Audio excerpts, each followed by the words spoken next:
Okay, the recording has started. I am going to call this meeting to order. Thank you all for coming. Bruce is there, so I'd like to ask for approval of the August and September minutes. Hey, Sarah, this is Bruce. Just Hi. quickly, can you tell me who's in the meeting right now? So yes, I'm sorry, I forgot that part. Yes, let me do roll call. Who's present at the meeting is me, Sarah Roy, Laura O'Brien, Evan from the Casement from the Fairfield Police Department, Mike Allen from our committee, Santina and Emma, is that Emma, are here from the Health Department.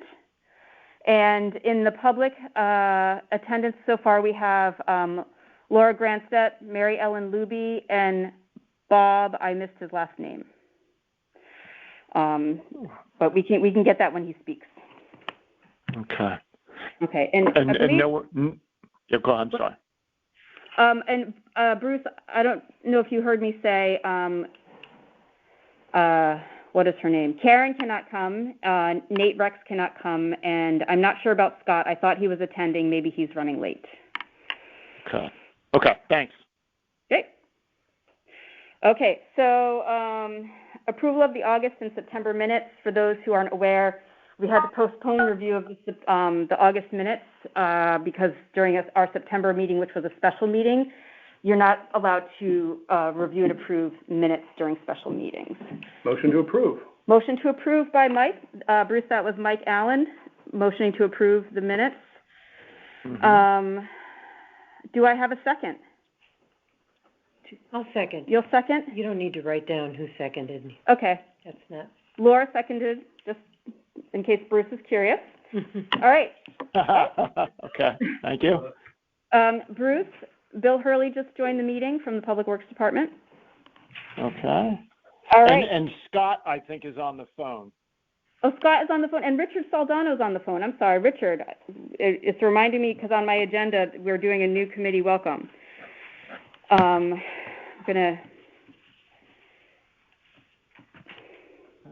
So Richard, I would like to take a moment to introduce you. Richard was not able to attend in person this evening. He is new to Fairfield. He moved here about a year ago, and he was just approved by the Board of Select People and sworn in this month, and this is his first meeting as an official member. Richard, would you like to say hello to everybody? Oh, let me, yeah, hold on a second.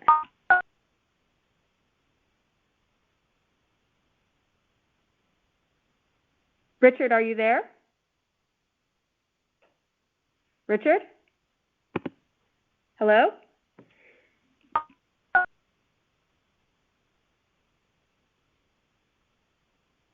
Richard, are you there? Maybe he's muted. Oh, wait, okay.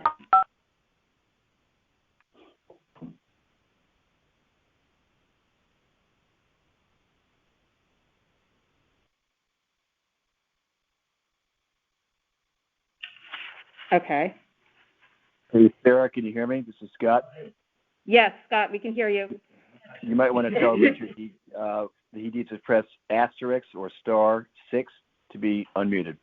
Richard, press *6. Okay, hi. Can you guys hear me now? All right. Yay, technology. Thank you. Sorry, I did see that *6 in the info, but I didn't think I had to hear it, so I apologize, guys. Okay. This is Richard Soldano, yes. So, Sarah, I heard, I would like to just, I was at the last meeting, and I just want to say thank you all very much for letting me join this committee. I'm excited to be a part of it. As Sarah said, I'm new to Fairfield as of February of this year, but I love to be involved in my community. I come from New York City, from Queens.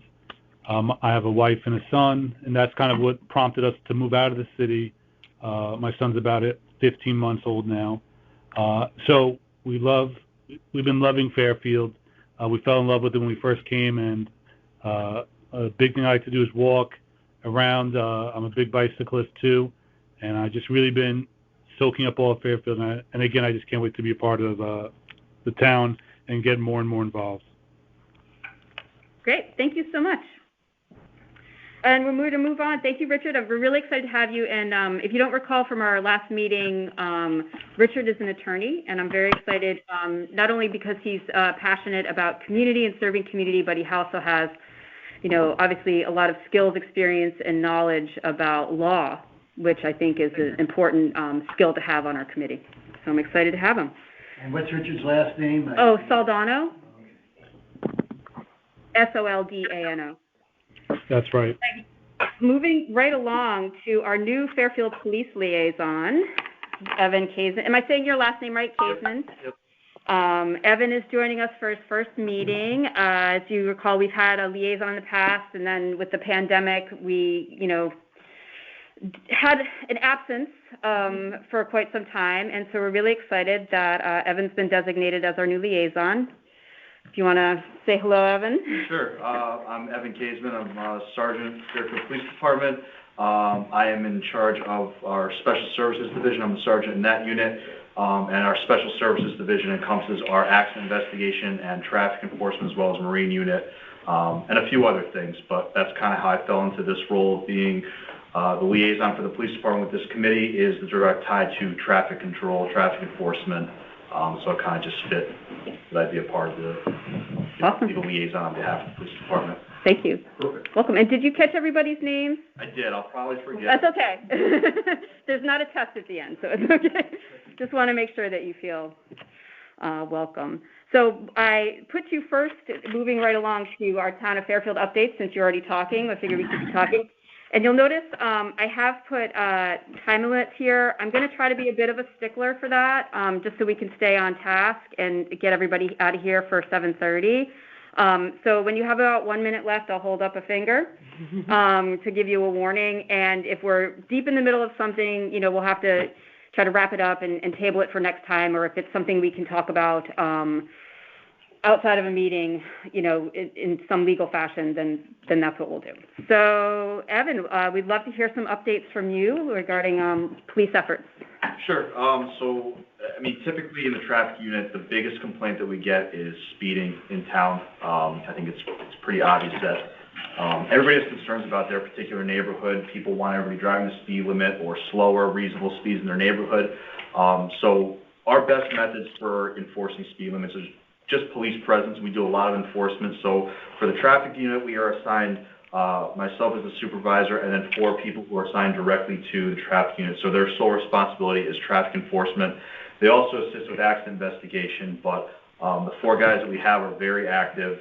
I think in the last time I checked stats for August, they had like 553 stops for the month.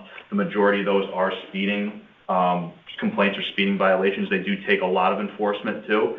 And the other thing that we typically do is we deploy our speed signs throughout town. I'm sure you guys have seen them, where it's the smaller square speed limit sign, the electronic sign that affixes to a U-channel post, which is your typical stop sign or whatever, no parking post. Those will obviously indicate the driver's speed, but at the same time, they track data for us as far as average speed, top speed, volume, traffic. So that kind of gives us an idea of what the traffic patterns are like. And it gives us a better idea because when people say they're speeding on their road, the perception of what a car's speed might be to somebody that's standing on their front porch or in their driveway might be a little bit different than what it is. So a car that might look like it's going 45 might be doing like 32, but it seems faster. So it gives us a better, more accurate gauge of what we're looking at as far as speed violations and kind of best times and best practices for us to go out and take enforcement. Typically with the back-to-school change in September, we see more density of traffic volume in the morning and afternoon, and people are running late to work, people are running late to drop their kids off, so that's where we do see a lot of speed violations, and that's where it's more noticeable because people are out and about earlier than they were over the summer and when kids were not in school last year. And obviously commuter hours, typically in the evening, everybody's trying to get home, beat 95 or the Merit, so we will see a lot of traffic going north-south, like Mill Plain Road, Burr Street, Reading Road. We do get a lot of complaints there because people don't want to sit in traffic on the highway and they want to go around it the best way possible. So again, I think that it's a combination of things. This is a busy time of year for us, and people are getting into their new routines. So our roles change throughout the year. Obviously, summertime is more of a throughout the day thing, but for now it's that morning commute, evening commute, where we're seeing the most, I guess probably the most complaints from residents where they want enforcement at particular times. But I guess what's tough for us is managing our resources and putting them where they need to be. We have 4 people. We have a limited number of speed signs, so everybody wants a speed sign and enforcement in their area. So we kind of have to do our best to rotate through certain areas where if we could deploy a speed sign to a neighborhood, we'll typically leave it out for a week. The batteries will die. We got to replace the batteries, and we feel it's a good time to move it to a new location. We can't dedicate the resources to a single neighborhood for months at a time because we have to, again, spread it around and figure out where they're going to be most effective for us. I agree with you on the speed. I mean, I bike and people will whizzing by me and closer than 3 feet sometimes. But stop sign running has really gotten to be a big problem. I mean, tonight I was close to getting killed. I was crossing over, and what's the street that goes right here by the... Post Beach. Beach.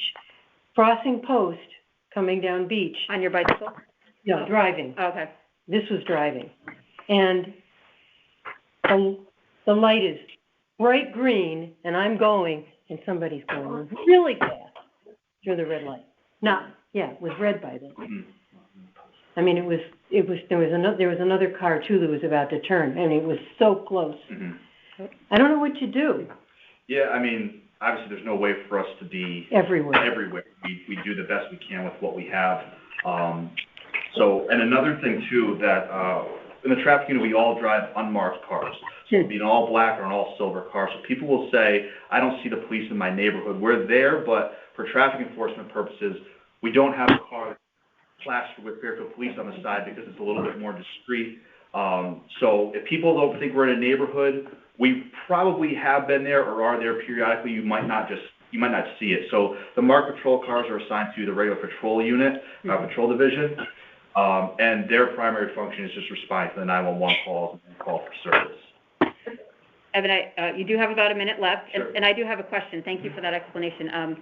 I was wondering, I did reach out to Mike Paris and a couple other folks at the start of October with the new pedestrian rules and educating the public on how they now have to stop for pedestrians who indicate they want to use the crosswalk. I did see some signs go up. I don't know if you can speak to or know about where those signs are being rotated around town, how long the campaign will be going on, because I can speak, personally, I've witnessed a lot of people flagrantly violating that, especially where I live in Stratfield Village on Stratfield Road. I'm sure they don't know. They also, they're going too fast to slow down and realize what's going on, and that's a whole separate issue. Yep. But I'm just wondering if you could say a little bit about the pedestrian rules and what the police are doing to support it. Yeah, so we, I believe it was around October 1st, we put out that there was the new law into effect. We had one, I think, what do we have at center of town here, like by the library, and one at Tunstall Corner, just indicating new pedestrian laws, watch for walkers, something to that extent. The message boards are in high demand, so it's every week somebody's emailing the message board somewhere else. So again, we have to rotate those through. We could certainly deploy those again when they become available, and that's probably the best thing we can do right now is just getting that message across. We can put stuff out. I think that they did put it out actually on the social media stuff, Instagram, Facebook for the police department, indicating that there are new pedestrian laws. I'll have to double check that. I'm not in charge of that. One of the... Yeah, I think Mike did. Okay. I tagged him. The health department put it up. Yeah. I tagged Fairfield Police and Yeah. So should we reach out to Mike to ask him to kind of put that in the regular rotation of his social media?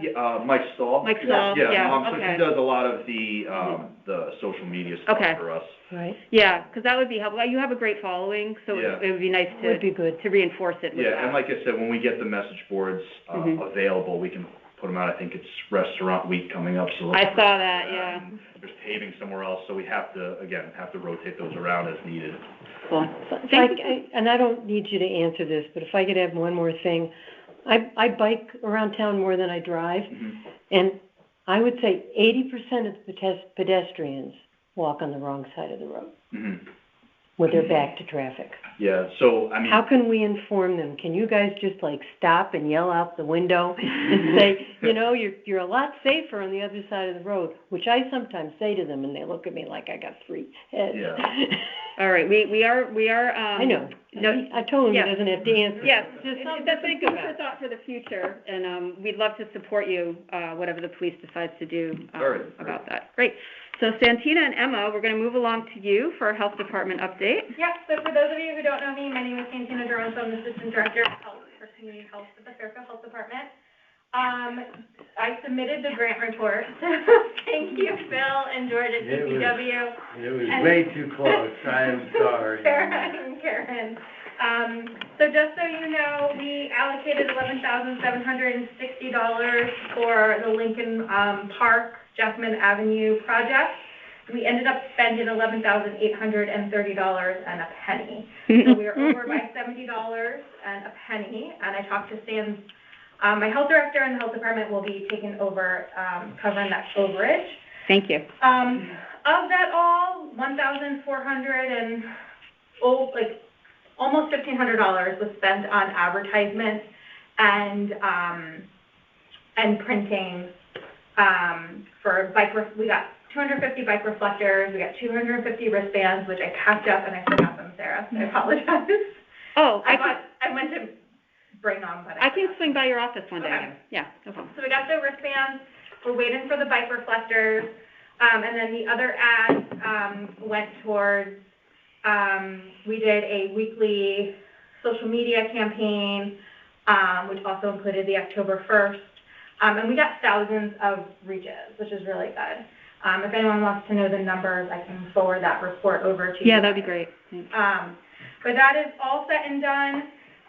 This is Emma Sharp. She will be taking over. As you can see, I'm about to pop any day. So she will be taking over. Her primary goal, Bill and I kind of had some discussions about maybe starting the project a little bit earlier this year, so we're not waiting until September 30th to spend all of the money. And so in the event that is something that is discussed, Emma will be able to kind of, keep that all on track. I am waiting from the state to hear how much we're going to get for year 3. I think it's going to be about $15,000. Now, is year 3 this fiscal year coming up? Or this fiscal year. And reminder, this is a federal grant, so the fiscal year is October 1st, 2021 to September 30th, 2022. It's already started. So it's already started. We haven't gotten our money yet, or what our budget is going to look like. But hopefully Emma will be on the lookout for that, and she'll be able to report back how much money we get. Santina and Emma, I actually have a question about that. I was told from a very reliable source that I understand that's CDC federal money. Technically, yes. Technically, yes. It's my understanding that the state has about, and correct me if I'm wrong because I'm often wrong, about $300,000 left over that because they wanted all communities in Connecticut to use the money, but not all of them have. I'm wondering if is there a process can we double dip? Can we go back if they've exhausted all opportunities for those other communities? They say no. Can a community who's already gotten money go back? Yeah. Oh, cool. Okay. So yes and no. Yes and no. Okay. So we actually did that for the library-to-library route. Okay. So when we were doing that, we were doing the library-to-library and what other route at the same time? Beach to lake? Beach to lake. I know we were doing one, and it was going to cost $15,000, and we really wanted to do the library-to-library route. And so I reached out to the state and I said, hey, we have this plan. We're ready to go because we had already gotten approval from the police commission. I said, we can get this done this year. They actually gave us extra $20,000. Great. So it can be done. I don't think there's any guarantees. And the problem with that, you need a project that's ready to go because they don't know how much money they're going to get from other states that or other towns that just reject it until about the midterm reports are due. Okay. Which is probably March, April. So if we have a project we want to do, I'm more than happy to reach out to the state and say, hey, can we do this? Other thing you have to keep in mind is with the processes of getting additional funds, we still have to go through the Board of finance, and selectmen, Sure. and all of that stuff as well. I'll reach out to you via email about this because there is one, and I'll link Bill into it because he knows what I'm talking about. Okay. So I'd like to be able to at least try Yeah. for that. You know, Okay. just keep in mind, I am going to be out until February. CCM. And Yep. so, you know, that is definitely a conversation to have with Sands, and you know, he knows the person at the state. Okay. So if you are going to have this discussion, I think that is a little bit above Emma's Okay. purview. Okay. I would link Sands into that. Let's talk. But keep in mind, for year 3, we did have discussions about doing some activities at Birdcraft area. Yes. And I know that's something that Karen was kind of pushing. And again, the state really likes things that connect schools and parks and things like that. So anything we decide, we do need to run it by the state first, make sure they're good to go with that. And then. Great. And I just want to thank Santina, for those especially new. The last, I'll say, 8 years of many successes that this group has had is mainly, sometimes it's for DPW projects, but there's certainly a great number of grants that the health department has utilized, or we have helped utilize the health department grants, and that's where you see all the bike routes. Bike repair Recently, stations. Yep, bike repair stations, some sidewalk improvements, and it's really a credit to your department. You Well, and your I just department. get the money. You really put the plans into place. Well, and we then I work hand well you as the a team. invoices. No, she's been good. She's Thank So, you. really thank good. you. Thank you, Thank Bill. you And so you've much. been tremendous, and George at DPW have just been great. So, really couldn't do it without the partnership. All right. Well, thank you, Santina. We wish you a wonderful maternity leave. Thank you. Yeah, let us know. Good luck. Well, I'm just excited not to do any COVID work. There you go. There you go. And Emma, welcome. We're excited to have you as well.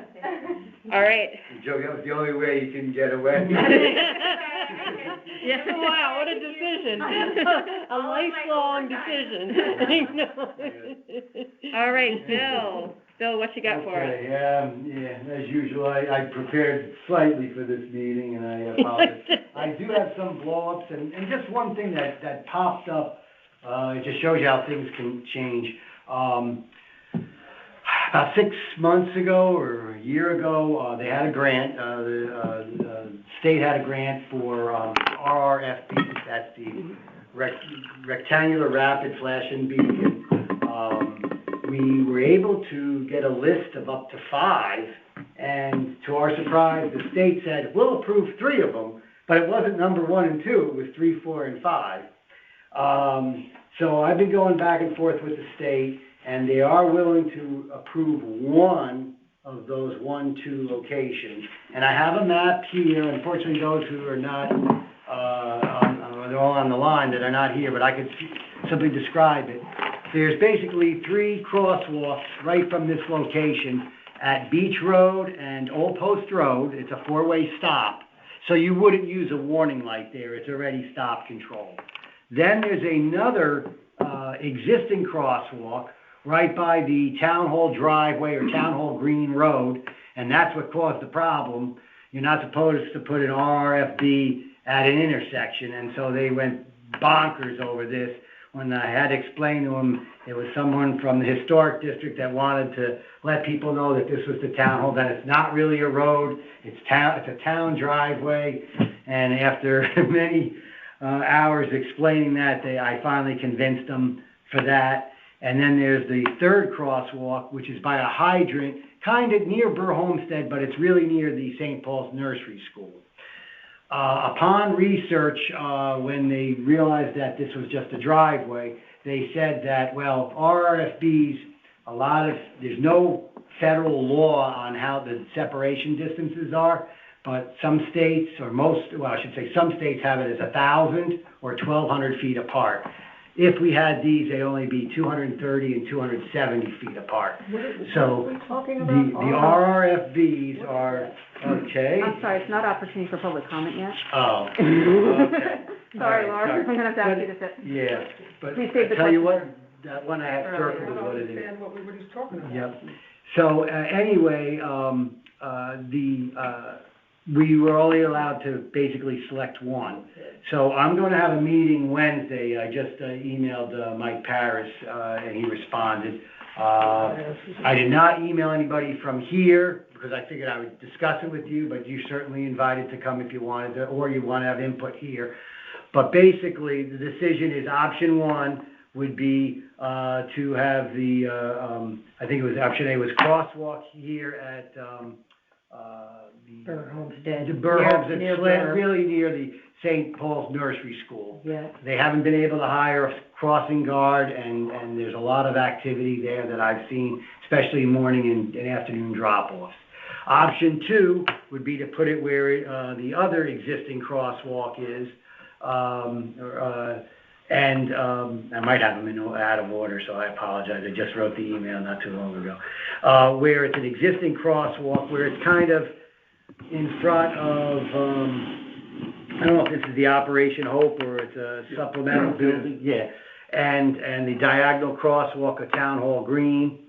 And then it would be there, but it wouldn't really benefit St. Paul's. So then the third option, if we want to do a compromise option, and I have it highlighted here in yellow, is instead of it having on the east side of the driveway intersection, we put it on the west side of the driveway intersection, which is kind of in the middle of the two existing other crosswalks. And then that's where we would have the RRFB, which is basically Just a one. flashing. It's going to be one either way. Right. So that's basically. I'd vote for it in front of the nursery school. For the other one, and again, we're gonna try to work with both churches, and I have Mark Barnhart kind of representing Old Town Hall here. We have somebody from the police department, and just we'll see if we can work out a compromise. If not, then somebody will ultimately have to make a decision on where it would be. The other thing that I wanted to highlight is, let's just say you did pick the nursery school, for instance. There's nothing preventing us here from really trying to overemphasize. We won't be able to have the flashing warning lights, but there's nothing saying we couldn't have pavement marking, Right. crosswalk ahead or Right. school zone or something like The that. shark teeth, we don't have a lot of those. Yeah, I noticed that on this here, I don't know why we should have them here. And So gotta I double agree check with that. Laura, we should protect the most vulnerable, and Right. if that's what the majority of families are using with little children, it should go there, because And it's also, to the guidelines, it's further apart Right. from one over there, so it just, to stop so soon Mm-hmm. after here. The other thing, in talking to the state, is that this is an approved mid-block crosswalk. As I said before, this one here is close to the driveway. And back and forth. This one here would definitely be approved, as I said. And this is where if the group here is kind of in consensus, it helps as if we really have an impasse, I want it in front of my church, no, I want it in front of mine, to have an impartial group, or as I said, engineering department or somebody else, police, would help determine that. I will say that, this church does have a large parking lot, whereas St. Paul's, there is more parking. Right, exactly. On the roadway where people are gonna be crossing there. Right. All right. For our committee members on the phone, I just want to make sure we're having a discussion about crosswalks on Old Post Road, specifically. It starts at Beach, and then there's like a mid-block crossing in front of the town common, and then there's another one in front of the St. Paul's nursery school, and where we can only put one flashing pedestrian light. Two of us are suggesting that we prioritize the nursery school crossing because that would be some of our most vulnerable users, being families and small children. Mike just gave you some thumbs up too. And Mike gives a thumbs up to that too. So it's 3 of 3 who are in person. We are running short on time, but do any of our committee members on the line want to comment about that? This is Richard Soldano. I say also in front of the preschool. All right. All right. Thank you very much. This is We'll where, help you. I try to help you guys, but you guys help us, and it's a great partnership, and thank you on that. The other thing I just wanted to say really quickly, is that Judith? I couldn't tell you. There was a request on Pequod Avenue for a crosswalk at Pequod and Mill Hill. I have a little diagram here, maybe have a sidebar, or if I'm allowed to expand on it a little bit more. But this is the diagram. The reason why I wanted to bring it up is if you wanted to go on to this month's police commission, I have to let Allison, or Evan would have to let Allison know first thing by Friday morning. From where to where? I believe the crosswalk that they're looking at is something of this configuration, where it would be crossing here and here. And that's why I wanted to bring the diagram to make sure. Yeah, but that's one of the things that is a little bit peculiar on this. And I believe they also wanted shoulder lines or edge lines here on the Mill Hill Road section. We have them. You could see here on Pequod, yeah. and they're on Duranson. They're not here. I'd have to confirm the width for that to see. There might be a reason, and that might be the reason why there are no lights already. Lines is that it was pretty narrow. Well, if it is possible to do lines, I would support that because it will help slow cars down. And I have spoken to Judy, and it's anecdotal, but she, as a resident of this neighborhood, she has said that a lot of them have witnessed plenty of pedestrian activity in this area, and that they would feel some additional crosswalks would support safety, basically, because there are surprisingly more people walking around here than you would think based on how it looks. Right. So, was I correct? Was I correct on? That's not Judy. Oh, okay. I couldn't. Behind. That's not Judy. No, that's not Judy. I apologize. Last time we had masks on, so I did. But I didn't know if it was, I think she was referring to an L. I'll have to look and see. I'll have to look, yeah. I mean, because again, to have a crosswalk here, there's at least a little gap in the curbing, and we'd have to make it a little bit bigger to kind of resemble a ramp or at least an opening. And then I'm assuming it was to go here where then you can continue on. Right? As I said, these are just shoulder areas. And so it's a narrow roadway. I just wanted to highlight that. If unless we're 100% sure, we're probably better off waiting the month. And because I don't think you're going to be able, by the time they vote on this, it'll be mid-November. And this, I mean, we've had mild weather, but you have to have 50 degrees and rising in order to paint the line. Bill, we need to move on. Is there something you can email the committee so the folks on the phone could have an opportunity to see it? Right. So I just, because it was, the deadline was Friday. Yep. But we could, I think that I agree with that too. I'd rather wait, especially Just let them see it. We aren't sure what we're till the springtime anyway. We're not sure what we're proposing.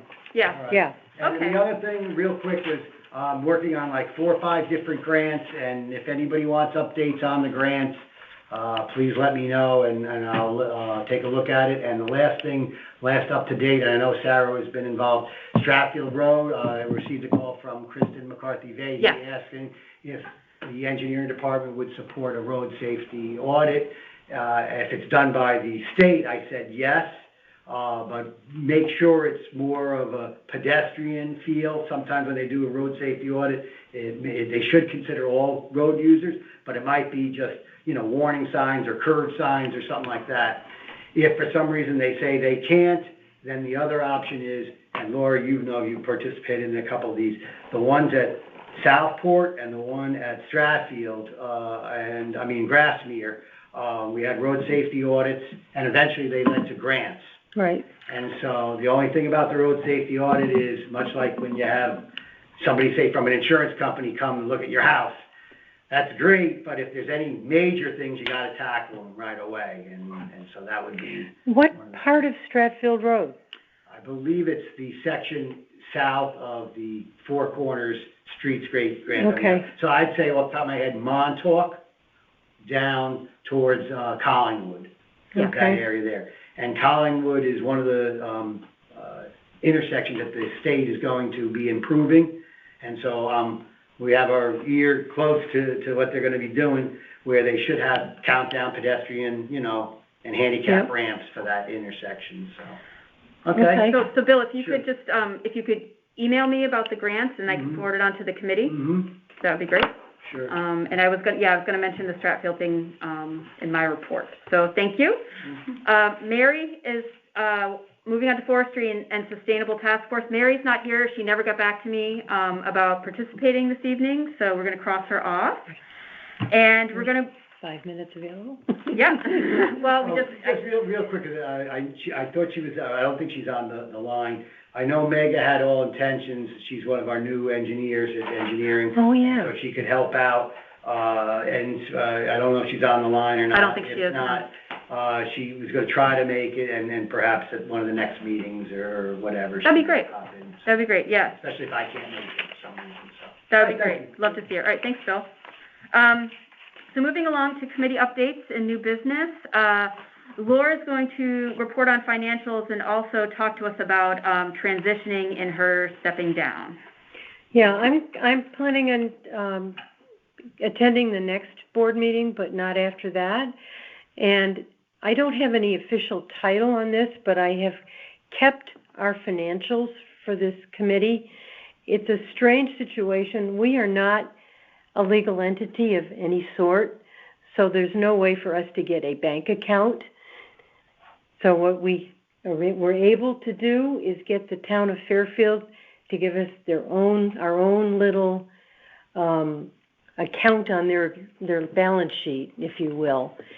And the only reason this is even an issue is that we have from time to time gotten some money, donations of a sort, mostly from the Fax and Law volunteers, but also Zane's once gave us some money. Mm-hmm.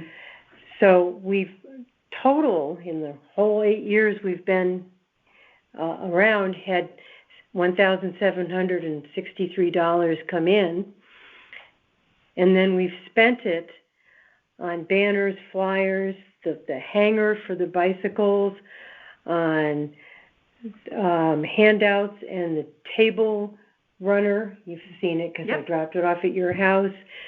Some edits on the shoreline map, reimbursement for Vision Zero attendance.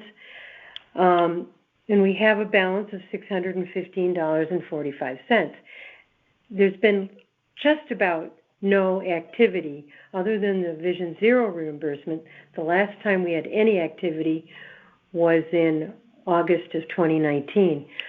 But somebody there's a person in accounting in the Fairfield accounting department that I communicate with to make sure everything hasn't changed. I don't do it every month. I don't want to bother. And there's a process when we collect money, and there's a process when we disperse money. And rather than bore all of you at this point in time, whoever is going to take over, I'd be happy to explain that to. That'd be great. Thank you. Yes, so committee members here and committee members on the line, when Laura departs, we're going to see, is your official title as vice chair, correct? Yes. We will need someone to step forward and be the new vice chair.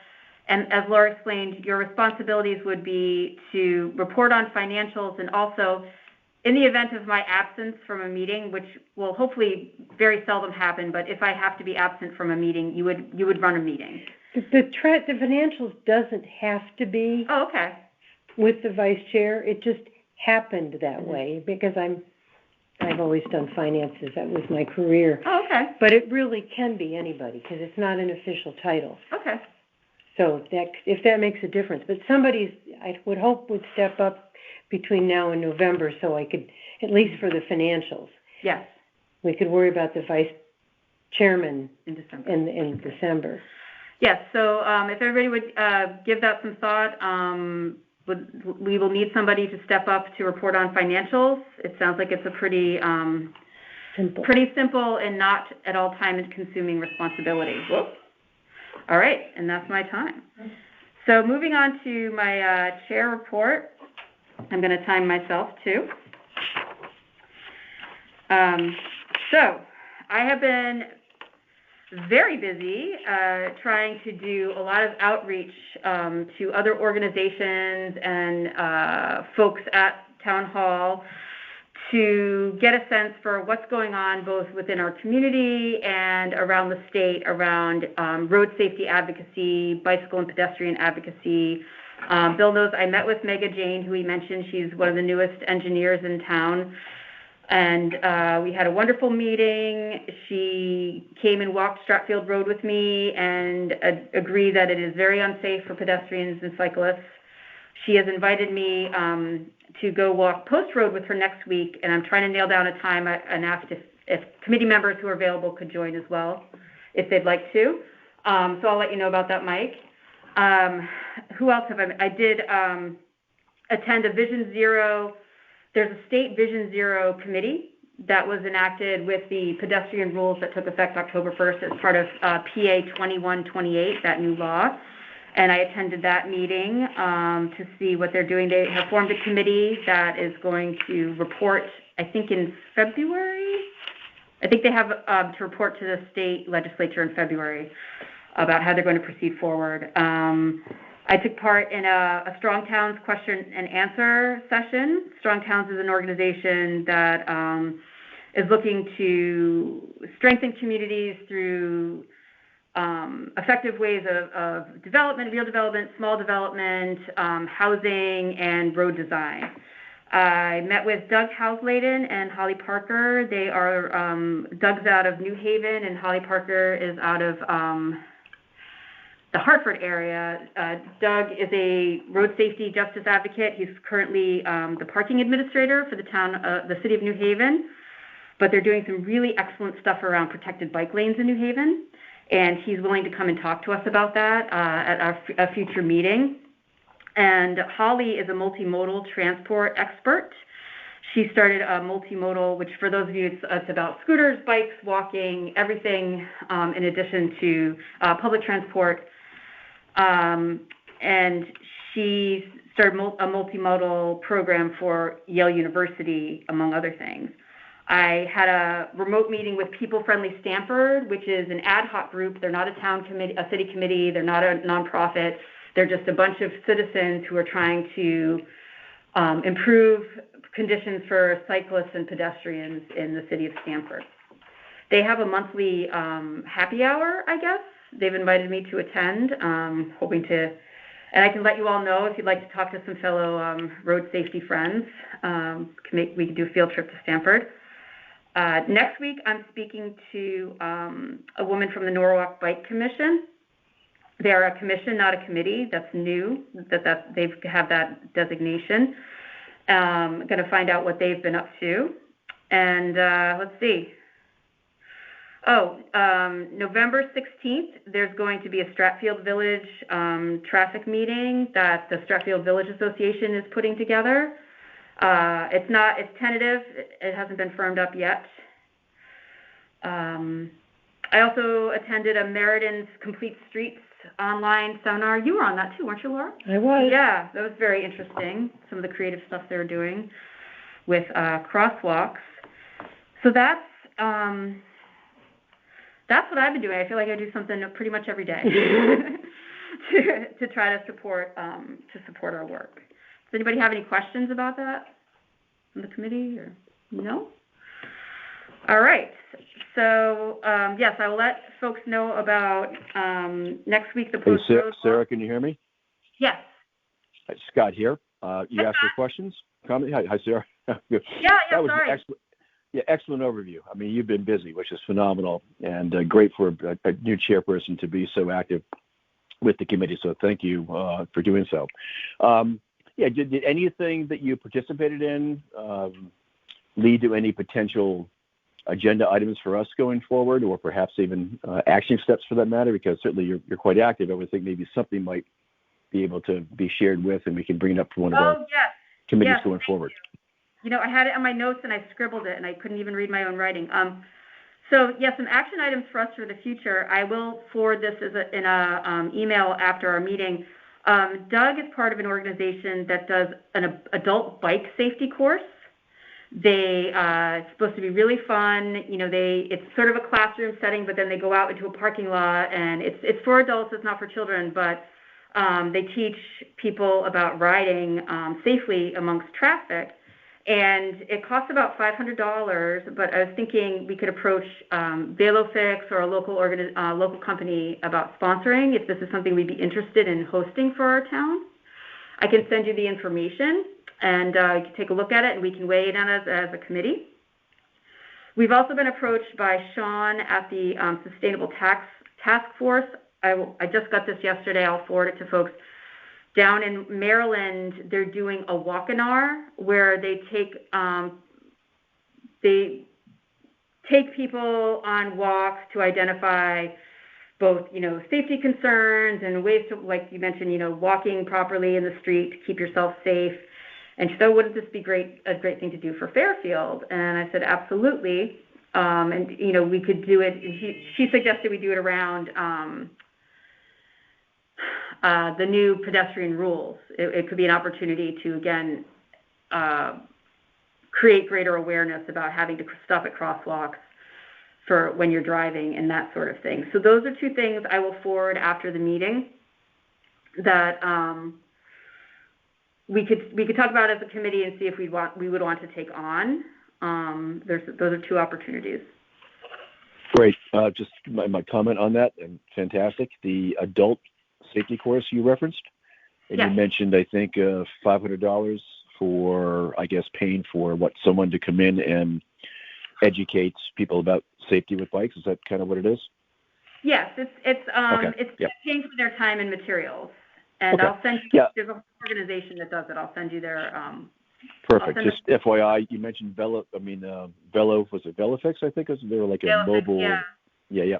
I know the owners of the 3 local bike stores now that we in Fairfield, unfortunately, no longer have a bike store. Trek has left, as you may know. Yeah. So I know the owners of the other 3 stores or actually 4 stores in Westport. So if there's any reason for us to perhaps weave in those owners, because of course a lot of their constituencies or members come from Fairfield. So just keep me in mind, and I'm happy to have a discussion and happy to introduce perhaps potential sponsorships to either of those 4, any of those 4. Scott, thank you. I would love that. I hope I don't speak for everybody else, but I think that would be wonderful. You have the personal connection, and yes, we will. If we decide to move forward with that, I would certainly take you up on that. Thank you. All right, moving right along to World Remembrance Day. Do a quick update.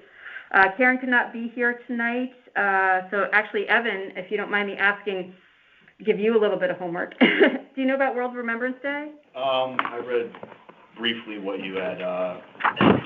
Laura, would you mind passing that in? So I think we've all talked about it. World Remembrance Day is coming up on November 21st. It's a day to honor those we've lost to traffic violence, either that have been killed or lives have been forever changed through horrible injury. And we're going to be doing an event on Sherman Green.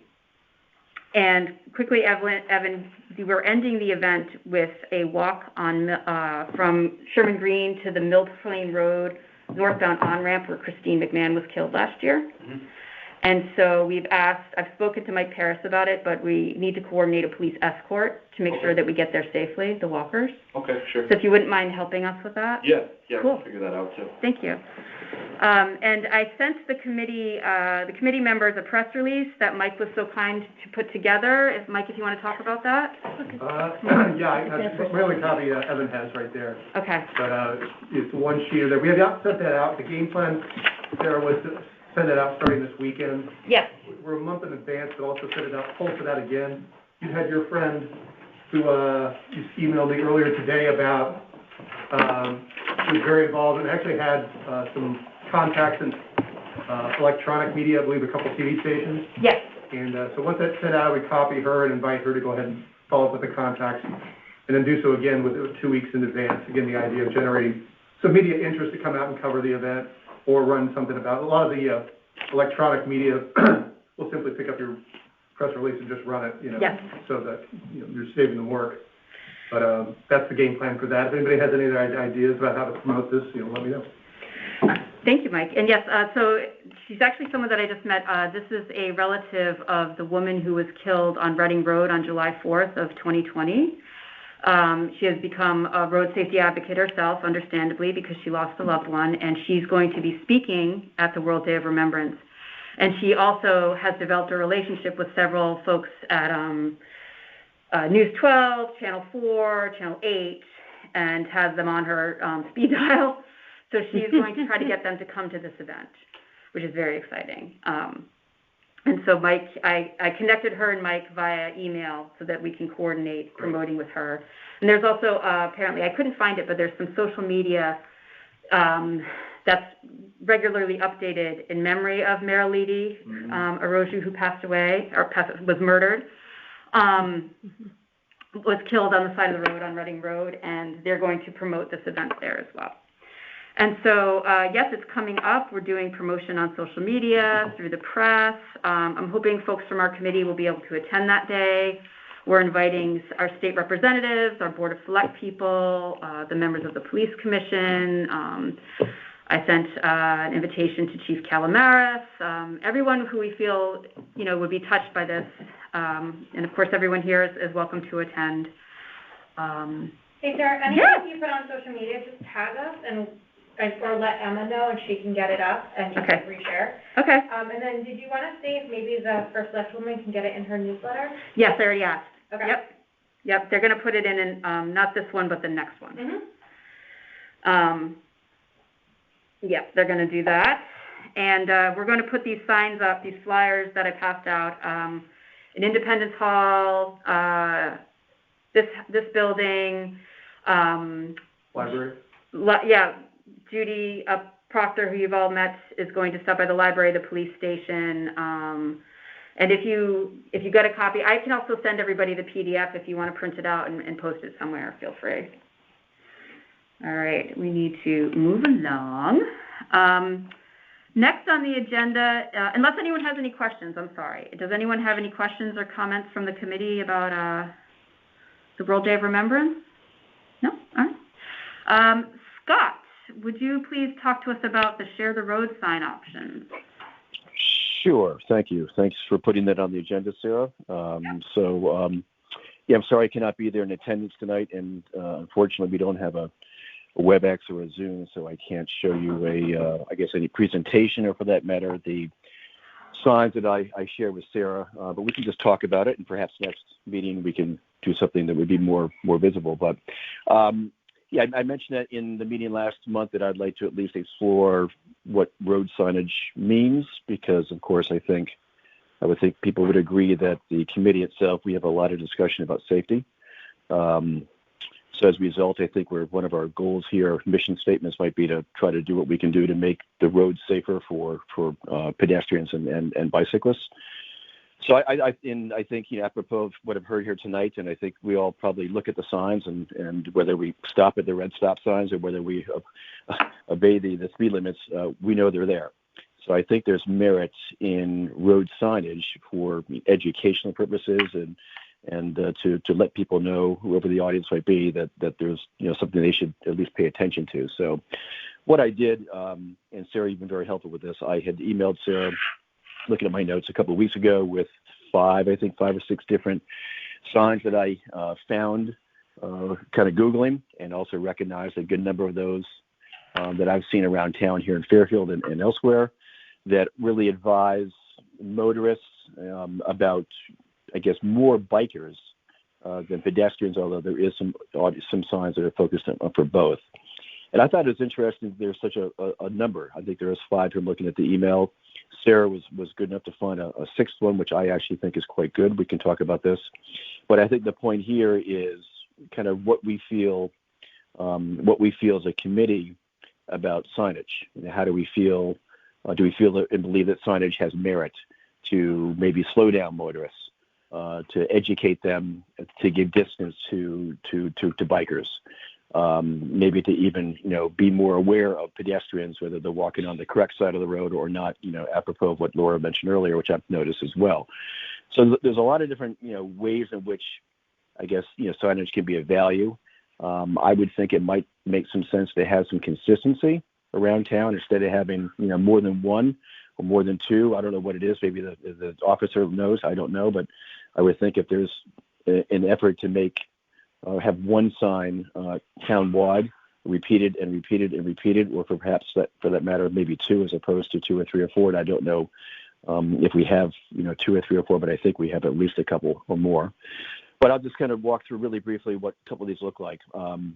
So one of them, probably the one most people have seen, I don't mean to interrupt, but I pulled it up on my computer and showed everybody, and I have it. Yeah. Awesome. Thank you. So if that's the case, I'm going to go from left to right. And for those who aren't able to see that on the phone, I'll do my best to describe them. So the one on the left here says "Share the Road," and there's a little image of an automobile atop the words "Share the Road." There's a biker and to the right of that share the road is a pedestrian. So again, left is car, top biker, right pedestrian, so all three audiences that share the road, so it's pretty complete.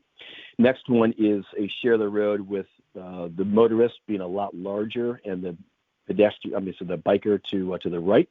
So less on the sign, but still quite, I think, easy to digest that the motorist needs to recognize that the biker's on the road too. Third sign is just a bicycle, and above the bicycle says share, and below it says the road. So I was focused on probably the motorist to recognize the bikers here, but pretty simple and probably less busy than the other two.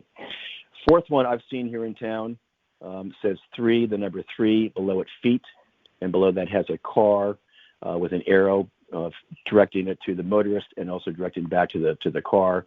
And below that, under a long line, it says it's the law. So I thought that was quite interesting. It's educating somebody that there is a law, and that is the law. So one could say they would need to obey the law, as opposed to the other three. It's more, I guess, being persuasive, share the road. And the final one is no words. It just has a lane, kind of almost a bird's eye view, I think, where you have a median or divider right going down the middle of the sign. And by the way, also all these signs are diamond shaped. And the left, this one here, this last one, has the automobile on the left-hand side of the median, and the right-hand side you've got a motorist, and then you have two images of looks like a parent holding the hand of a child. So it's quite interesting. So those are 5 that came up doing some Google searching. There are other ones that are out there. Sarah she was up traveling in Maine, I believe, recently, and she found a really good sign, I think. And the way in which it was posted was I think, quite good. If you can pull it up, Sarah, if you've got a chance, but I'll describe it here while you do that. And the photograph she took, or somebody took, was a sign of the bicycle at the top of this diamond, with a pedestrian below it. So no words, just bicycle and pedestrian. But below that, there's a square-shaped or maybe rectangle-shaped sign that is only text, and it says motorists share the road.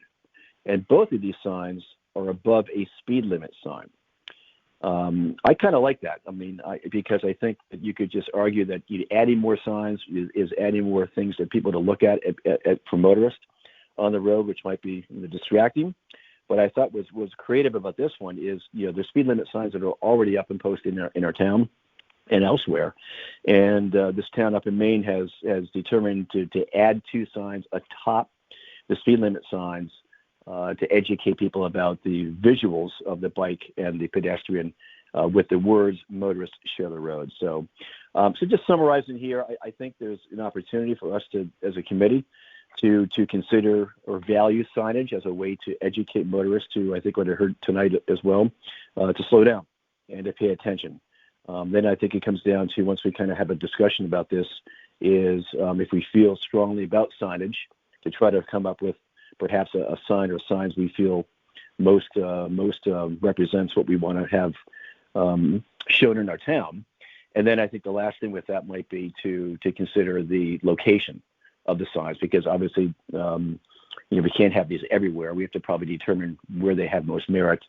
And I guess I'll also add a fourth one, which is cost. I have no idea what the cost is, who pays for it, how we lobby for, funds to get it, et cetera, and maybe even competing with signs that are out there already, whether we want to put these signs on top of speed limit signs or have them act as a road. So those were the 4 ways I would sum up my discussion here tonight. So I think you wanted to open this up for discussion, but I know we only have 5 minutes, Sarah, but that's just kind of my overview. Can I start? Because I wanted, and Bill's probably going to make a comment after I do. The share the road sign that we have now, which is not a diagonal, it's a rectangular sign, we put that up even though it's not per the state guidelines. No. We got the educational. Yeah, we kind of. Yeah, but you do a sign like that. Just to reiterate, I think the rectangular share the road sign was the one that was approved in the 2009 METCD manual. And I think it's created more problems than solved problems. But I'm talking about the 3 feet sign. Right. That was not an approved. Is is a sign that's not MUTCD approved. I checked with the risk manager, I checked with the police commission, you know, where we would use it under the presumption that it was an educational sign. That's right. And that it was only temporary, or where you have to relocate them, things like that. What that brings me to think, very carefully. which one of these signs meet the Connecticut guidelines? Are they all good? I do know of two that we have been using already. Right, so they must be. No problem for there. And then the other two, excuse me a second here, is this one here, I think, was under the guise, again, of that it was an educational one. It hasn't been MUTCD approved, but it's in a lot of municipalities. And in some of the cases where, as I said, we're saying it's an educational one, it's temporary, but it's also a warning sign that if you violate the manual, you're really setting yourself up for legal implications. However, this is a warning sign. It's going to be very hard to say that share the road sign was the reason why, the sole reason why you got into an accident. You know what I mean? So there's a little play there, you know, again, going through the proper channels, explaining that it's educational, temporary, or something like that. It really is stretching the MUTCD, but there are some cases where I think we have enough backup to kind of, I won't say go against it, but we have to just tread carefully. But we have approved this sign. This one would just share the road with the bike. Me personally, I wasn't a fan of that one. I'm not either. Because I think share the road means pedestrian, all three modes of transportation. Right. The other one, the 3-foot, it's a law. I've never actually seen that as a diagonal. We have it as the rectangular one. The sound cyclists gave them out for free. Yeah, we didn't have to pay for those 3 feet signs. They were given to us by the sound and there was definitely some police commissioners that were against it. I want to say the vote was like 5-2. It wasn't unanimous. But again, we were able to get it passed saying that it was more of an educational situation. And then the last one I have never seen before. I'd have to look at that one. But the first I've seen, and I know number one there, we've used that in the past, and we've had no incidents, no complaints on that. The thing with the first 4 of these signs that we're talking about, that I think is troublesome for me in my experience is that when you're the driver, you assume it's the pedestrian or the motorist that has to move over. When it's really the motorist, is the law has to give you the space, and it's the motorist has the greatest power, and so they have the greatest responsibility towards everybody else, the more vulnerable users on the road. And so that's why when I saw the motorist share the road signs from Maine, I got really excited because it takes out the ambiguity. It's telling them, and I spoke to the DOT up in Maine, lovely people. And they explained to me that they were having the same issue that we're having here of motorists not realizing that it's on them to move over and to provide space for the pedestrians and cyclists, and that's why those signs aren't just in Algonquin, they are statewide, and they do meet MUTCD regulations because it's explained to me by the DOT folks in Maine. Text-only signs in general meet MUTCD regulations, so that's not an issue. But I'm curious what the committee thinks about. We haven't heard from if there's anybody else who wants to weigh in on the signs. I did text images of all of them to Bruce and to Richard so they could see. Anybody else have any other comments? Oh, if I may on that, because I was only looking at the 5 there on the motorist share the road. If you can get something either in writing that says it meets MUTCD, I think we would need that if we ever chose to use that sign when we go before the police commission. So that would be very helpful, I think. Okay, I'm sure. Hey, Bill, this is Scott. Again, I also meant to thank you for because you and I and Sarah have been kind of part of some of these email correspondences. So thank you for your comments. Maybe it makes sense for maybe you and I, if that's okay, for me to get a little educated on kind of what's been happening so far, what's been presented to the town, what's in town, It sounds like you've got a lot of experience there. So I almost kind of want to maybe edit, perhaps if I can, maybe the next discussion here based upon, Bill, what you share with us that's worked, what hasn't worked, so we can have maybe a deeper, more coherent discussion. Sure. But that'd be great.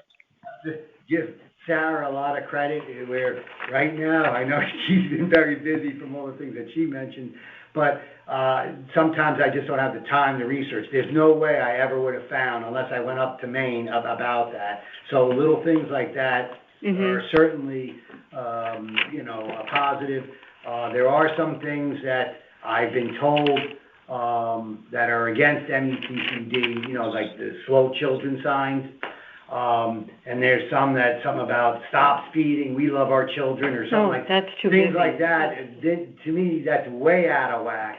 Here, as I said, we're kind of doing an educational thing. We love our children is not an educational thing, and if it gets too wordy, there's too many. You can't read it. It's got to be a quick. So many words on a sign and all that. Well, and signs are a Band-Aid on a bigger problem, right? I mean, ultimately, we want to be fixing the roads to be more balanced and giving more comfort and priority to people on bikes and people walking. But that costs a lot of money. And so these are not, this is not the silver bullet. This is just something we're doing in the meantime until, we can collectively create a better road system in our community. I mean, it's awesome, and the people up in Maine did say that they felt the motorists share the road signs were more effective than just share the road signs. So they said, talk to Connecticut DOT about if that's something we want to pursue as a committee as a recommendation. I don't know if anyone else has any comments. Everybody's had a chance to or do we table it until next time so that Scott has an opportunity to talk to Bill? Sounds like a good idea. All right. Yeah, I'd like to do that. Thank you, Bill. And wonderful. And also to find out kind of how these are paid for, too, and what the process is to get them approved through town. Scott, thank you so much for all your hard work on that. So we are tabling the discussion about the Greenfield Hill bike route because Nate was not able to attend tonight, and this is his baby. And so hopefully we'll get to talk about it in November. So I hope you've all had a chance to look at it, save your comments and questions for November when Nate will be here, and we will get into it then. So moving on to a brief review of the committee passions and goals document.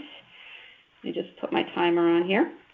So this document I created, it's a committee document. It's a result of conversations I had with every single committee member. Richard, I apologize, we haven't had a conversation with you as an actual committee member yet, although we did speak when you were interested in the committee.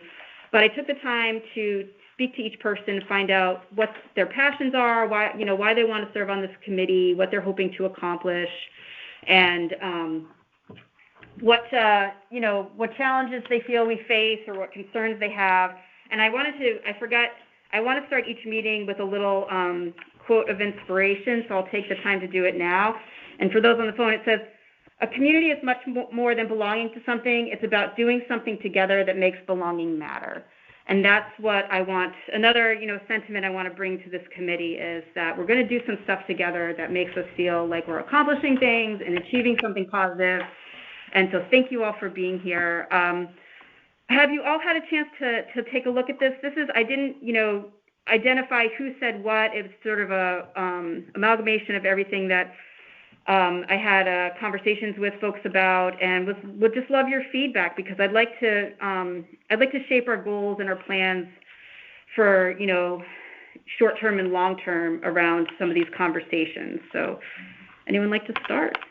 I'm just going to say, unfortunately, I have to leave at 8 o'clock. No problem. Thanks, Bill. So I just wanted to let everyone know, and certainly I'm reachable from email, although the numbers are going insane. They're backed up. But eventually I'll get to them, and certainly appreciate all the support. And as I said, when you look back 5 years of what the committee has done, you can see a lot of great things, and especially with COVID, the numbers of cyclists and pedestrians, I think, have been increased. So thanks, everyone. All right, thanks, Bill. Have a good night. Thanks, Bill. All right, thank you.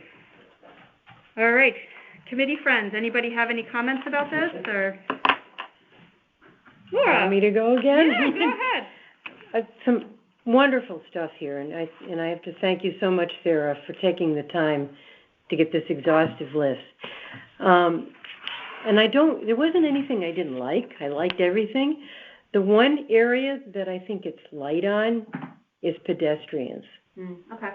It's just came out to me that a lot more was on bicycles, and things that we could think about more in pedestrians is, of course, educating them on how to walk on the roads, but also, when we've tried this before, but we've never really worked on it, is a list of sidewalk gaps or crosswalk places that are needed, repairs to sidewalks that are needed. We could be more, and you talked about walking Stratfield Road, doing more things like that to actually keep an inventory of places so we can advocate for some improvements in town. I would love to see that happen. That's the main addition. Then I just have one other comment on the administrative, the bottom one, collecting public input. What do we do with it? How do we act on it? We should be always be trying to listen and get input.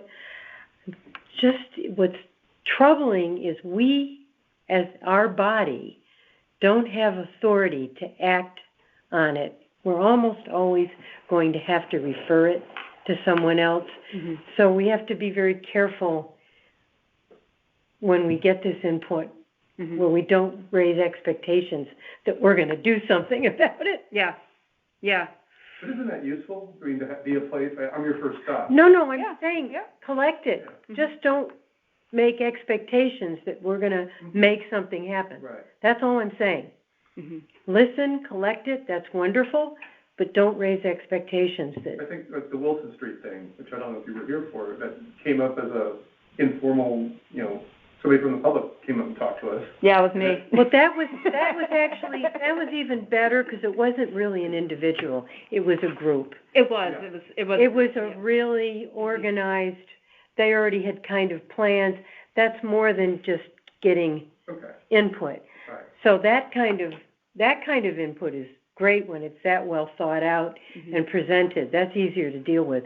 But just public comments. Well, we want a sidewalk on such and such street. Well, we can't make that happen. No, we can't. And that's something, you and I have talked about how, we are advisory, and our as wonderful as our complete streets policy is, and the work we're doing is, we don't have any real teeth in what we do. And Richard, are you still there? Yes, Richard? I am. Hi. Yes, I'm here. Hey. I'm gonna just have you jump on in here. One of the things, we'll get into this in more detail at another time, but as a heads up, as part of these goals, what I'd like to do is explore a pathway to giving us more teeth, to giving us more, and legally, does that mean ordinances? Does that mean the whole charter thing? I don't know. But Richard, if you want to, and we can, again, talk about this in more detail in November, but it's something to consider, because I think, we'll all feel more empowered, both as a committee and as a community, if people can come to us and we can, have some more authority, so that we're not just advisory. So I don't know how long that takes. I don't know what it takes to make that happen, but I think it's something we need to start exploring. And Richard, I'm going to, if you are amenable, look to your legal expertise for some guidance and support in helping us to navigate that. Yeah, I would say we'll start with the town charter, and I'll open that up and see, at least as my starting point, and do some research, just to try to see where we can go and what we could do. Did you see the email I sent asking that we're not in the town charter. I know, I'm talking about giving us more authority. Yeah. I want to see what steps are, what does the town charter say? are things that we can do as a group to, do something, So Richard, just a brief history. We're not in the town charter because the last time it was revised was 2006, and this committee wasn't formed until 2014. I did sit in on the charter revision committee meeting last Wednesday night, and did mention that to them. They seemed very amenable to, they understood that. They seemed very amenable into putting us in the town charter in some form. And I did subsequently reach out to them in an email afterwards to ask about, our complete streets policy, giving that more authority. I have not heard back from them yet, but yeah, if you wouldn't mind taking a look at that and giving us for next month some advice as to how to move forward, that would be amazing. Not a problem. Cool. And of course, financials, the way we're currently organized in this town, would always go through the Board of Finance. Mm-hmm. We would never have any say over money. Yeah. But I'm wondering if it's structured somewhat differently, or is there opportunities for partnerships with groups where we could funnel money through grants like we do with, we have such a great partnership with the health department, but are there other opportunities? Like there's People for Bikes does grants. There's the Bloomberg Foundation, Philanthropic Foundation does grants for improving street safety. So I'm just wondering. We can apply for grants. Okay. I'm pretty sure we can do that. We may need help from somebody like Bill Hurley to make sure it's structured right. Yeah. But that's always, I think, been something we could do, but we've never, other than through the health department, we've never really tried to do that. Yeah, the health department has applied for grants from People for Bikes, but when they ask us what our annual budget is, more money than you guys do, and so I think that's part of the downfall. I hear that. All right. Lot to learn. Well, thank you, Richard. Anybody else have any comments about our goals and passions, our passions and goals document? Anything else? No? I'm going to use this as the basis, obviously in a much condensed form, for my op-ed that I'm going to be writing, which I'm timing to come out hopefully in November ahead of the World Day of Remembrance, because I want to mention our event in my op-ed, but just introducing myself and our committee to the community. So I wanted to talk to you all about this before I put that together, and I've started a draft, and I will share it with you hopefully early next week. All right, so moving on, we just have a couple of minutes before we open up to other business and public comment. But the local speed limit control, are you all aware of what I'm talking about with this? I think we mentioned it at the last meeting. Part of PA Public Act 21-28 is that the state legislature created enabling legislation that should communities choose to adopt it, they can have local control over setting speed limits on non-state roads. Prior to that, every single road in the state, I don't care if you're a dead end up in Litchfield County or you're, Wilson Street or Pequod Avenue in Fairfield, every single road you had to get final permission approval from the state to change the speed limit. This enabling legislation allows communities, should they opt in, to take control over speed limits on their local roads. So the decision would end with our police commission. We wouldn't have to go for state approval. So the path to enabling that for the town is that the RTM has to vote to give permission to the police commission to do this. I am personally in favor of it. I think that the DOT lacks, because they're in charge of the whole state, the context to understand the complexities of a lot of these streets where they want to reduce the speed limit, whereas those of us who are local have a better understanding, and I include the police commission with that. But I'd like to hear thoughts from the committee, because I know, after the election, this could be something that the RTM could pursue, and I'm wondering how everyone feels about that. Anybody? Anyone have any objections, questions? No objections. Makes a lot of sense. Okay. In some of those roads. Decision making resides with the police commission, and what's their? Yes. Is this something they want voices on? you know? So it's my understanding, Evan, do you want to speak how it would work, or? I can't speak for Okay. the police commission, because that's a Yeah. separate entity even from the police department in some aspects when it comes to local authority. I think a lot of it too is gonna be, I think that engineering, Bill Hurley at engineering would have to have a lot to say in it too, because any adjustments to a speed limit requires an engineering study. I don't know if that's something that they would be up to as far as being tasked with. I don't know if it's something that the police commission wants to get involved in, because only reason, and I'm not speaking for them, just the discussions we've had amongst some of us at the police department is, if you're gonna take control of speed limits for a couple roads, you have to do it for the entirety of the town. It's all or nothing. So I don't know, it is a large undertaking for the commissioners and engineering. I mean, it's a town of 30 square miles. I think people lose sight sometimes of the enormity of the town as a whole. So again, I just think that there might be some hesitancy from the police commission. Again, I'm not speaking for them, and I think that there needs to be some consultation with Bill and his people in engineering if they would want to take on any or all, they'd have to do all of the engineering studies for any kind of roadway, any speed limit changes, because a lot of it is going to fall into a lot of the legwork, I think. It would only impact them if we change something. Correct. And it would only impact them if and when people request it. I mean, the vast majority of streets, people aren't going to be asking. Right. But I know Old Lyme, I guess, is the first to take action to move forward, the community of Old Lyme, which is very exciting. But I do think without this avenue forward, you have situations like Wilson Street. I don't know if you were on the force when that happened a couple of years ago, where we had 90 signatures on a petition to approve reducing Wilson Street from 30 to 25.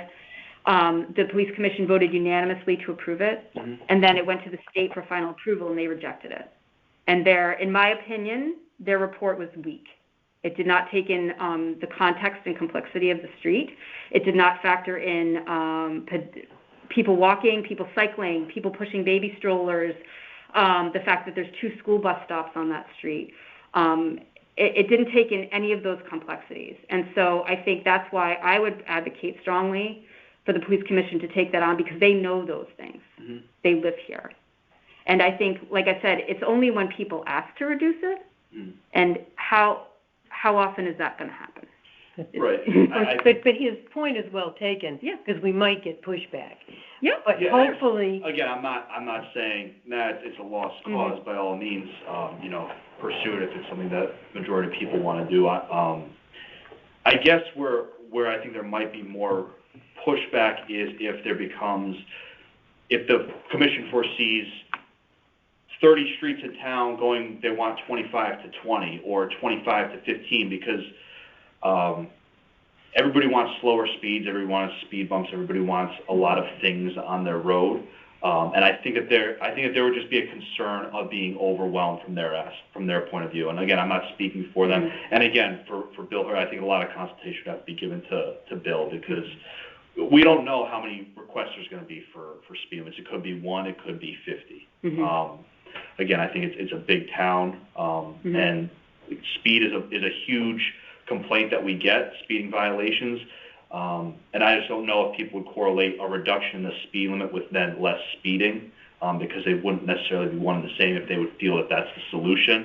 I don't know. I'm not speaking on behalf of the whole police department, just us as special services, traffic and accident investigation. Yes, thank you. Yeah, and I appreciate it. I hear what you're saying, and I agree, but I think it doesn't solve the problem. It's one piece. Like the keystone is road design, and then it holds together the other pieces, which are reducing speeds and enforcement and all that. Mike, were you going to say something and we haven't? No, I'm just nodding. Okay, a lot of nodding. All right, so Sure, have you talked to anyone on the police commission yet about this? Not the police commission. I did email Calamaris and Paris and haven't heard a reply back yet. I was also getting some advice as to how to interpret the law and making sure we were right and that it's the RTM must approve it first and then the police commission takes it on. So I just found that out today, confirmed. So yeah. I know it's not totally on topic of the speed limit changes, but there is other language in there. I was reading about the pedestrian safety zones. but I didn't know if that was something that you guys were interested in, but it's very limiting in what is determined to be a pedestrian safety zone. They limit it to downtown areas, but our downtown areas are state roads, so it's not applicable there. And then it needs to be like community centers or around hospitals, which I don't think that we would have any of those areas that would really apply. Yeah. Again, what a pedestrian safety zone is, they're not all that specific in there. They're like, hey, you can make it a pedestrian safety zone. I don't know if that's just additional signage or whatever, but I was just trying to do a little bit of research on that as well. Would you mind maybe talking about that at our next meeting? Give us some more information about it? Okay. Again, they were kind of vague, and the public act, it jumps from one thing then just to the next. Yeah. Public acts are very bizarre at times because they're kind of thrown together. Great. Well, thank you. Let's talk about pedestrian safety zones in more detail next month. Sure. All right. So we're a little behind. We're going to move on to other business very quickly. Scott, you and I talked about your brother being a guest speaker at our next meeting. Is he still willing to do that? Yes, I think he would be. So is that the meeting you'd like to have him participate in, the one coming up in November? Yeah, if he just wants to come and speak, and he can come remotely if he's more comfortable, briefly about the great pedestrian safety work he's been doing in East Norwalk. Great. I'll discuss it with him this weekend, and I'll let you know. Okay, that'd be great. Sure. All right. Thank you so much. And so I know Bob has been waiting very patiently, and we have some other folks here from the community who are looking to speak. Bob, do you have a comment for our committee? And could you please say your name and where you live, Bob? Bob? Hello? Did he hang up? Bob, to unmute yourself, you need to speak, you need to hit *5. *6. *6, sorry, thank you, *6. Jeez. Okay. Bob? Yes. My Hi. name? Okay, hi. My name is Robert Reifel. I live on Blake Drive. This is the 34th time I've spoken before this committee, every other year or so. For the past 20 years, I have been going into businesses along the post road on my usual commute to shop or whatever, and asking them to clean the snow off the sidewalk. It's a town ordinance. They have to have the sidewalk cleaned within 24 hours. Now, last year, it was pretty bad. I ended up calling First Selectman several times, Public Works several times, the police several times. All of them wanted to hand it off to the other one. Okay, Section 91-2, removal of snow, ice, and rubbish from sidewalks and other property. Bob, I don't mean to interrupt you. Bob, I appreciate thank you so much for bringing this to our attention. This really doesn't fall under the purview of our committee. Yes, it does. Sidewalks are the purview of your committee. But the snow removal I'm talking about. No, sidewalks are the purview of your committee. If people park cars on the sidewalks, you would be upset. Now, my neighbors are blind. They go to work every day downtown over giant piles of snow that people pile up on the sidewalks. These businesses don't care. Section 91-2, removal of snow. It shall be the duty of the police department to enforce this and write tickets to the property owners or the occupants of the business. I want to see this happen. There has to be a cop walking the beat, going down the road 24 hours after a snowstorm and writing tickets to every business in our commercial districts that don't let blind people, people on bicycles, people in wheelchairs get to where they need to go. Bob, thank you so much for your comment. As Laura mentioned, we will take that and we will give it to those that we can. We don't have enforcement authority, as Laura mentioned. I know you don't have enforcement. That's why this is my Sir, I know you don't have enforcement. You're going to write it. You're going to write an op-ed. Put this in the op-ed. Thank you. Okay. When it comes to police department enforcement, when we get calls and complaints, we go and take enforcement. But if being completely honest, it wouldn't be reasonable for us to have somebody walking through the snow when we have limited resources, limited manpower. Typically after Sergeant Caseman, you have people in cars writing tickets for people speeding. You can have someone walking the street and clearing the sidewalk for us. Do you want me to answer your question, or do you want to just talk over me? Okay, because... I understand why you say you don't want to get out of your car to write tickets. That's not what I said. You're going to write a ticket every 50 feet on the post road. Bob, we're going to stop this conversation now. You're welcome to send us an email. Sergeant Caseman, he knows where to find me. Robert Rifle. I know who you are already, so don't okay. worry. Thank you, and have a good evening, sir. Thank you. Bye. All right. Mary Ellen, would you like to say hello? She's considering joining our meeting. Mary Ellen. I live off Grassmere. I heard somebody mention Grassmere. Grassmere doesn't seem to be on anybody's radar screen. Oh, yes, it very much is. Yes. Oh, yes. Okay. So anyways, yes, and I'm a pedestrian. You probably see me walking everywhere. I walk in Milford, and I'm all over the town of Fairfield. So from... Could miss the shoes. Yeah. I have stock in every company out there. And I've certainly noticed everything that you're talking about.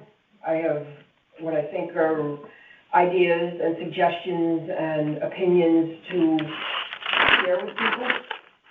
Just when this committee was first announced, I think it was 2011. Mm-hmm.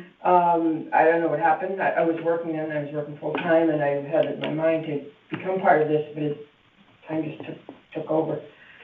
So now I have the time to vote and to devote to this, and I think I have input. I'm not going to go into detail now because I'm not really a member, and I won't get off on tangent like Bob.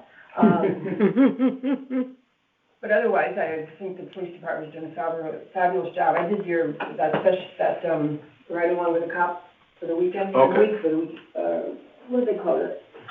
Police Academy. Oh, Civilian Citizens Police Academy. Yep. That was fabulous. Did you ever get a chance to do that? Fabulous. Thank you. And I was a special for a while. Oh, awesome. Yeah. Thank you. Well, thank you. Do you have to go, Mike? I have a hard stop. Yep. All right. Thank you so much, Mike. We'll be talking.